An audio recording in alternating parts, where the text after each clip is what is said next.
ภิกษุทั้งหลายถ้าว่าโลภะย่อมครอบงำภิกษุนั้นประจำโทสะย่อมครอบงำเธอ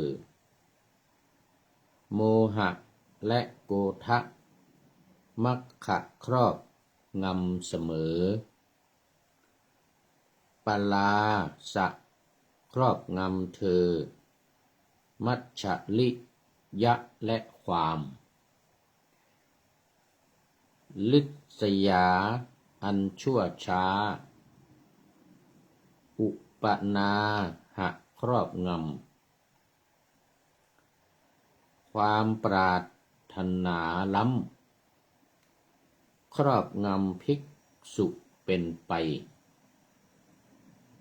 เธออันบุคคลพึงรู้ซึ้งว่าโลภะไม่มีแก่ผู้รู้ได้อย่างชัดเจนปรมัตถ์และท่านผู้นี้หาได้รู้ว่าตนรู้ชัดอย่างนั้นไม่จึงจัดว่าโลภะยังครอบงำ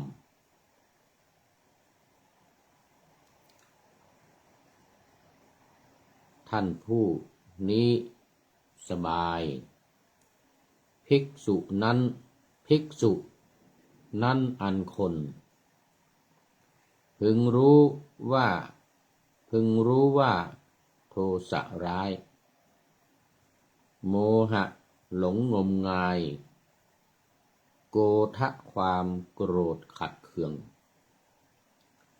ย่อมไม่มีแก่ผู้รู้ชัดอยู่อย่างต่อเนื่อง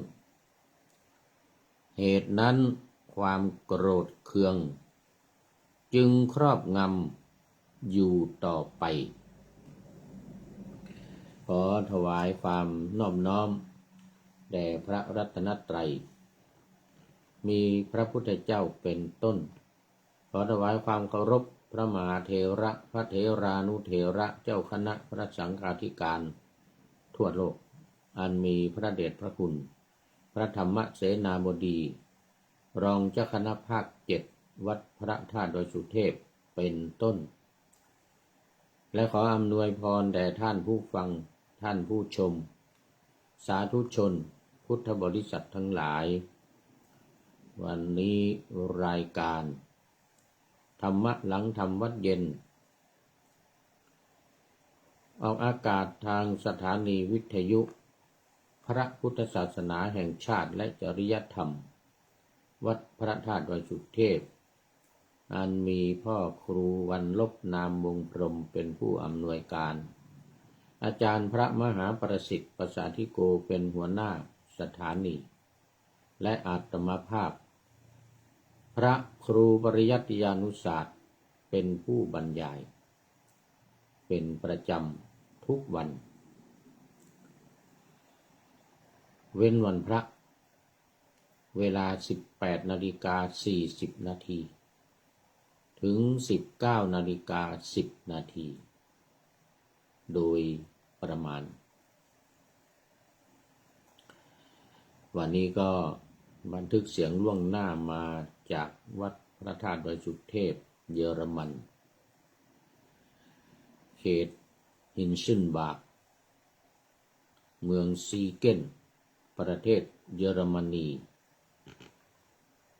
เหมือนเดิมญาติโยมทั้งหลายท่านผู้ฟังทั้งหลายขณะนี้พระเดชพระคุณหลวงพ่อกำลังนำพระภิกษุสงฆ์สามเณรอุบาสกอุบาสิกาศรัทธาญาติโยมทำกรรมฐานแบบสมถกรรมฐานแล้วให้อาตมาเป็นผู้บรรยายประกอบการปฏิบัติโดยเฉพาะวิปัสสนาเพราะว่าท่านผู้ฟังทางบ้านจะได้ยินเสียง นั่นหมายถึงว่าได้ปฏิบัติวิปัสสนา เพราะว่าวิธีการปฏิบัติวิปัสสนานั้นมีอยู่อย่างหนึ่งที่เหมือนกับที่ญาติโยมทั้งหลายกำลังฟังอยู่นี้คือการฟังนี่ถือว่าเป็นการปฏิบัติวิปัสสนานะ สองการคิดและสามการพิจารณาตามหัวข้อธรรม73ข้อที่ให้ไว้สรุปลงในไตรลักษณ์อีก3ข้อเป็น76นี่เป็นการคิดตามนะหรือการพิจารณาตามหัวข้อธรรมที่พระพุทธเจ้าทรงประทานไว้6หมวด73ข้อ7หมวดก็ได้รวม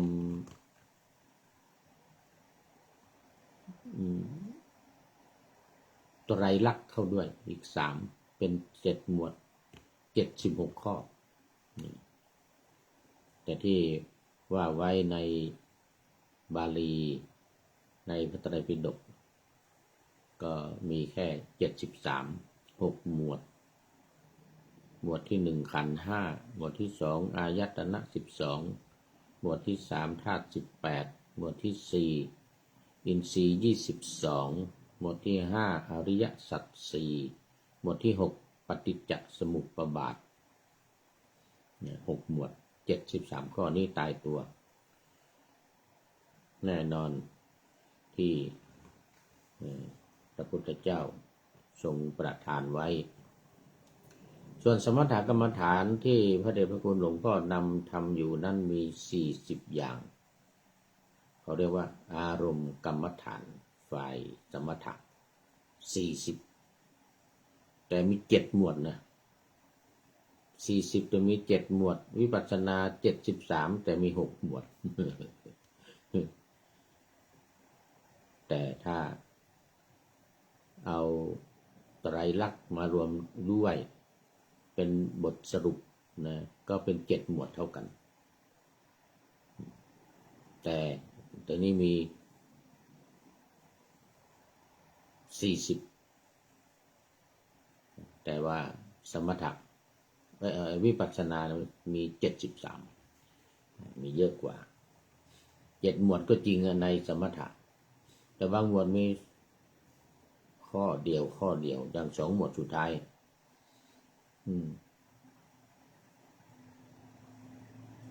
จตุธาตุววัฏฐานะจตุธาตุ4ก็จริงแต่ถือเป็น1เพราะว่าเอามาพิจารณาให้เป็น1คือพิจารณาว่าไม่ใช่ตัวเราไม่ใช่ของเราธาตุ4เนี่ยนะดินน้ำไฟลมเนี่ยไม่ใช่เราไม่ใช่ของเราเป็นธรรมชาติที่มาชุมนุมกันแล้วก็จะแตกสลายไปไม่อยู่ในความควบคุมของเราบังคับไม่ได้อย่างมันจะแก่มันจะเจ็บมันจะตายเนี่ยบังคับไม่ได้อย่าตายนะไม่ได้อย่าแก่นะไม่ได้แก่ไปเรื่อยๆอย่างพูดนี่แต่ก่อนนี้พูดมาเป็น20 ปีแล้วนะรายการเนี่ยตอนพูดใหม่ๆโอ้หน้ายังเต่งตึงเป็นเหมือนกับเด็กอยู่แต่ตอนนี้แก่เท่าหน้าตาเหี่ยวย่นแล้วหน้าตาเหี่ยวย่นคิ้วเคิ้วเนี่ยเป็นวง ไม่เหมือนเดิมไม่เหมือนเดิมเพราะมันไม่ได้อยู่ในบังคับของเราไงมันก็จึงเป็นข้อที่3ของไตรลักษณ์คืออนัตตาไม่ใช่ตัวไม่ใช่ตนไม่ใช่เราไม่ใช่เขาไอ้ธาตุ4ที่มารวมกันนี่นะเขาจะเรียกว่าจตุธาตุวัฏฐานะจตุธาตุวัฏฐานะนี่ก็เป็นการสรุปเนื้อหาของ กรรมฐาน73 ข้อในสมถกรรมฐานอีก40 ข้อก็เหมือนกันบางข้อก็สรุปลงในไตรลักษณ์ได้ไม่ว่าจะเป็นมรณสติกายคตาสติพวกนี้ไม่เที่ยงเป็นทุกข์เป็นอนัตตาหมดเมื่อพิจารณากายคตาสติเป็นตัวของเราเนี่ยก็ประกอบไปด้วยดินน้ำลมไฟเหมือนกันอากาศวิญญาณก็อยู่ในความไม่เที่ยงเหมือนกันทั้งสมถกรรมฐานทั้งวิปัสสนากรรมฐานเมื่อจะมาตีความหมายพิจารณาแล้วเนี่ยอยู่ในหลักการ3 อย่างนี้ทั้งนั้นเลยอยู่ในสามอย่างนี้ทั้งนั้นเลยคือไม่เที่ยงเป็นทุกข์แล้วก็เป็นอนัตตาไม่ใช่ตัวไม่ใช่ตนสรุปแล้วว่าทั้งสมถกรรมฐานวิปัสสนากรรมฐานเนี่ยสรุปลงในขันธ์สรุปลงในไตรลักษณ์ทั้งหมดแม้แต่ลมหายใจเข้าหายใจออกก็เป็นไตรลักษณ์มันไม่เที่ยงเข้าไปแล้วมันก็ไม่อยู่ตลอดมันก็ออกมาแล้วก็สูบมันเข้าไปออกมาเข้าไปออกมามันก็เป็นอนิจจังมันไม่เที่ยง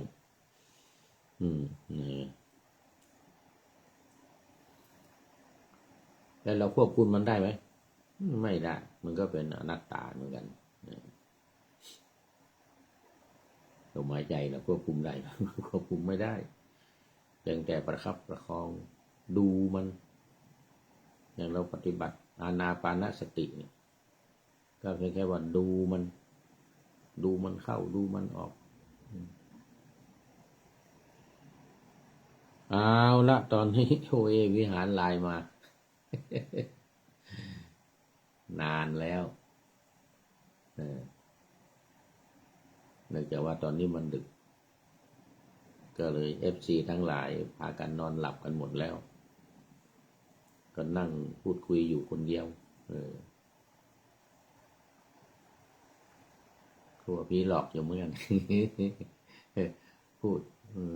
ไม่มี FC เข้ามาคอมเมนต์ในรายการก็ต้องว่าไปเพราะจะตุนรายการเตรียมไว้ในวันที่15-16จะไม่มีเวลาทำเพราะว่า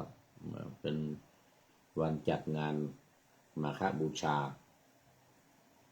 ดังนั้นจึงต้องตุนรายการไว้สำหรับวันที่10ตั้งแต่14ไปแล้ว14 15 16 17 3 วันนี้ต้องบันทึ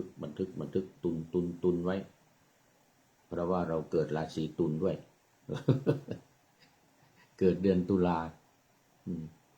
เขาเรียกว่าราศีตุลราศีตุลเนี่ยจะย้ายไปออกจากเดือนตุล ขออภัยก็วันที่22วันที่22ก็จะย้ายไปเข้าสู่ราศีพฤศจิกราศีพฤศจิกตั้งแต่วันที่22ไปจนถึง22เดือนพฤศจิกครับเปลี่ยนเข้าเดือนธันวาอีกราศีธนูคราวนี้เข้ามาสู่เนื้อหา ธรรมะหลังทำวัดเย็นวันนี้เนื้อหาที่ว่าเน้นในเรื่องของวิปัสสนานะเน้นในเรื่องของวิปัสสนาเพราะสมถะนั้นเน้นให้จิตสงบเน้นให้จิตสงบจะมาพูดอย่างนี้ไม่ได้ต้องบริกรรมไปแล้วก็นับหรือนับก็ได้รูปประคำมันนับก็ได้หรือขณนานัยยะถ้าจะระลึกตามก็ได้เรียกว่าอนุสรณานัยยะก็ระลึกตามหัวข้อ40อย่างนั่นนะเพียงแต่ระลึกตามนะไม่ได้ยัง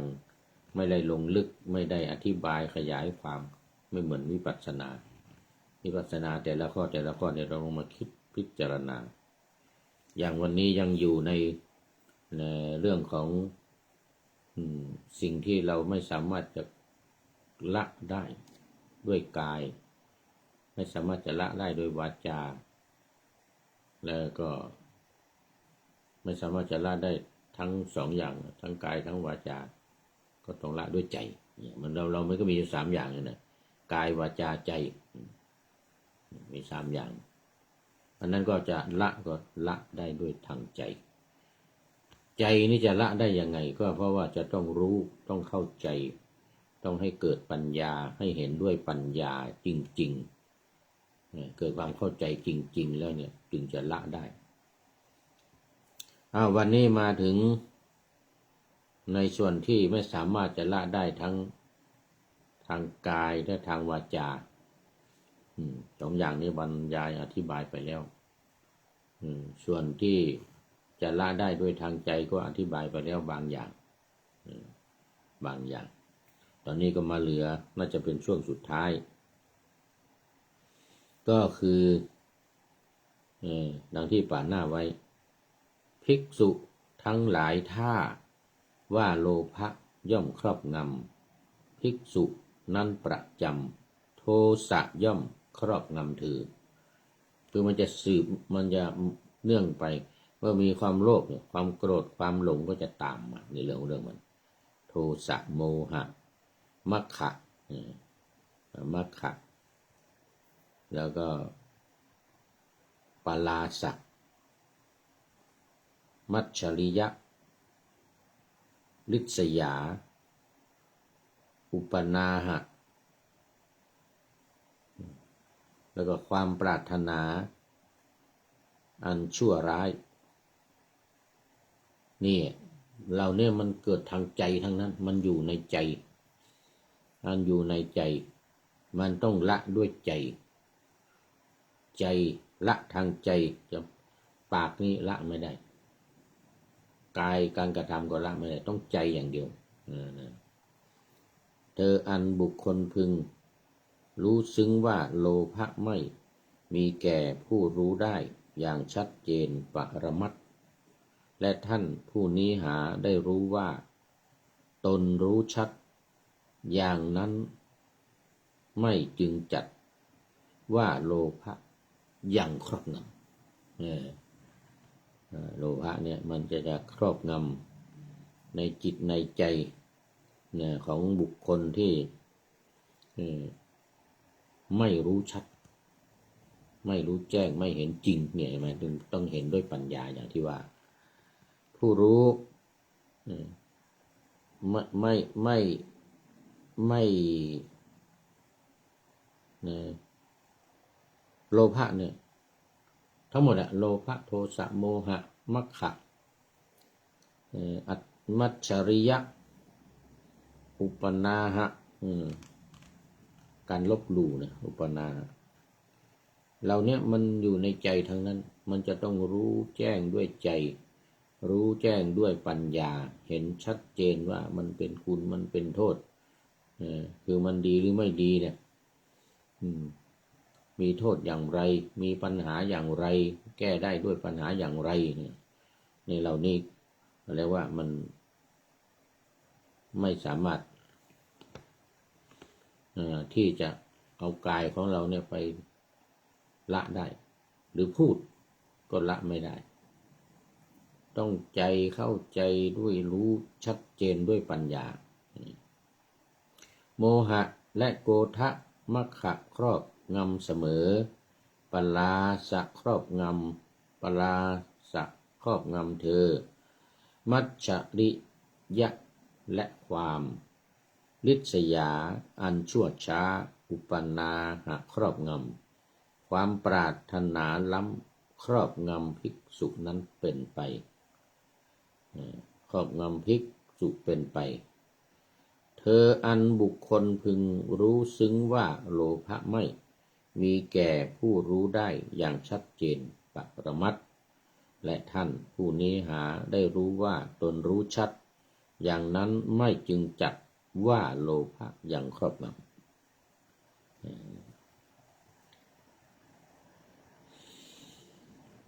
ก็หมายถึงว่าคนที่มีความโลภเป็นต้นเนี่ยมีความโลภมีความโกรธมีความหลงเนี่ยนะแต่ถ้ารู้หรือเกิดปัญญาที่ว่าเนี่ยถ้ารู้ชัดเจนเนี่ยเป็นปรมัตถ์เลยเนี่ยนะมันก็จะครอบงำไม่ได้โลภะโทสะโมหะความโลภความโกรธความหลงมัคคะการดูหมิ่นนี่นะอุปนาหะการลบหลู่บุญคุณไม่เห็นบุญคุณไม่เห็นคุณงามความดีของคนอื่นที่มีต่อตัวเองอย่างเงี้ยนะเหล่านี้จะละได้ต้องอาศัยปัญญาต้องอาศัยวิปัสสนานี่คือการพิจารณาด้วยความภาคเพียรพยายามตีความหมายอธิบายความเปรียบเทียบอะไรต่างๆสารพัดในการที่จะให้มันเกิดความเข้าใจอย่างชัดเจนจนเป็นปรมัตถ์นี่นะอย่างชัดเจนปรมัตถ์แต่ท่านผู้นี้ก็หารู้ไม่ว่าตัวเองนี่รู้ชัดอย่างนั้นคือมันไม่รู้ตัวเองไม่รู้ตัวเองว่าเราเนี่ยรู้ไม่รู้ชัดรู้แจ้งหรือเปล่ารู้ได้ด้วยปัญญาหรือเปล่านั้นต้องใช้ความพยายามความภาคเพียรในการพิจารณาให้รู้ชัดรู้แจ้งเห็นจริงจึงจะสามารถละได้ดังใจความที่มาในพระไตรปิฎกที่มาในพระไตรปิฎกทัศกวรรคอังคุตรนิกายพระจุตันตปิฎกเล่มที่24คือธรรมะที่ละได้ด้วยกายละได้ด้วยวาจาและไม่อาจละได้ด้วยกายและหรือวาจามันก็คือต้องละด้วยทางใจต้องละด้วยใจภิกษุทั้งหลายทำอันบุคคลพึงละได้ด้วยกายไม่ใช่ละได้ด้วยวาจาก็มีอยู่ทำอันบุคคลพึงละได้ด้วยวาจาไม่ใช่ละได้ด้วยกายก็มีอยู่ทำอันบุคคลพึงละได้ด้วยกายก็ไม่ได้วาจาก็ไม่ได้แต่เมื่อเห็นด้วยปัญญาแล้วจึงจะละได้ก็มีอยู่เห็นไหมเรามาดูในข้อที่ว่าโลภะนี่ก็คือภิกษุทั้งหลายหากว่าโลภะย่อมครอบงำภิกษุนั้นเกินไปหากว่าโทสะโมหะโกฏะอุปนาหะมัคคะปลาสะมัจฉริยะอิจฉาคือความริษยาอันชั่วช้าหากว่าความปรารถนาอันชั่วช้าครอบงำภิกษุนั้นเป็นไปภิกษุนั้นอันบุคคลพึงรู้อย่างนี้ว่าโลภะย่อมไม่มีแก่ผู้รู้ชัดและท่านผู้นี้หาได้รู้ชัดอย่างนั้นไม่เพราะเหตุนั้นโลภะจึงครอบงำผู้นี้คือไม่รู้ไม่ศึกษาไม่รู้ด้วยปัญญาก็ย่อมจะถูกครอบงำภิกษุทั้งหลายหากว่าโลภะไม่ครอบงำภิกษุนั้นเป็นไปหากว่าโทสะโมหะโกฏะอุปนาหะมัคคะปลาสะมัจฉริยะความตนีนะริษยาแล้วก็อิจฉาความปรารถนาอันชั่วไม่ครอบงำภิกษุนั้นเป็นไปภิกษุนั้นอันบุคคลพึงรู้อย่างนี้ว่าโลภะย่อมไม่มีแก่ผู้รู้ชัดและท่านผู้นี้ย่อมเป็นผู้รู้ชัดเพราะเหตุนั้นโลภะจึงครอบงำท่านผู้นี้ไม่ได้เหตุนั้นอันบุคคลพึงรู้อย่างนี้ว่าโทสะโมหะโกฏะเป็นต้นนั้น ย่อมไม่มีแก่ผู้รู้ชัดและท่านผู้นี้ย่อมเป็นผู้รู้ชัดเพราะเหตุนั้นความปรารถนาอันชั่วช้าจึงครอบงำท่านผู้นี้ไม่ได้ดังนี้แหละ นี่ก็เป็นใจความดูไปดูมาหมดเวลาพอดี เอาละต้องนำรายการจากท่านผู้ฟังไปก่อนแล้วก็มาฟังกันในวันต่อไปในครั้งต่อไปแต่คืนนี้ต้องให้ได้เยอะๆหน่อย ตุนเกิดราศีตุล เอาละขออำลาพรากจากผู้ชมฟังที่เดินยืนนั่งนอนฟังทั้งหลายขอให้มีความสุขใจและกายสดชื่นสบายไปตลอดกาลนำเอาธรรมะไปปฏิบัติเพื่อให้กำจัดทุกข์ใหญ่ภัยพานพ้นเกิดตายในวัฏสงสารบรรลุนิพพานทุกท่านกันเถิดขอเจริญพร